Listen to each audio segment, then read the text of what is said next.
شپږم بد خصلت د دې چې د شراب څکلو، شراب نوشي وام او شراب داسې چې دا پکې کلم کل او بالکل عام پکې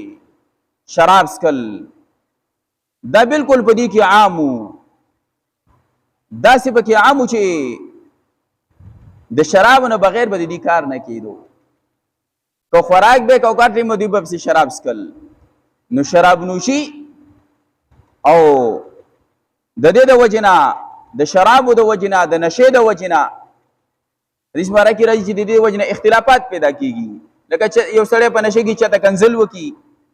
یا چې چاته نقصان ورسي نو دا غینه جګړه جوړ شي. نو دوه سيزونه ذکر شي، یو جواری او یو شراب چې د دې وجنه معاشره کې ډېر فساد خوريږي. نو شراب نوشي او بل دا چې د دې سره اعمال چې دي هغه ضایع کیږي، لکه د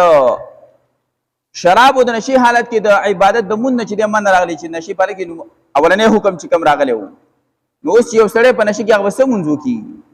حرام کاری کوي نو دې وسه منځو کی یا نور عبادت به دې سو کی. نو شراب د وجنا او د دې د وجنا حدیث مبارک کې راځي چې رمضان المبارک کې کم یو مهم نشه اور سیز استعمال کې خاص کر شراب نو د یو کال چې د دنیا کې چې د هغه اوسوزي د ځان سره نو چې شراب سکینو هغه سم مات ګډ عمل به کړی او هغه مات ګډ عمل هم چې د هغه ځای شو. نو شراب سکل د دې د وجنه په دی باندې عذاب راغلی.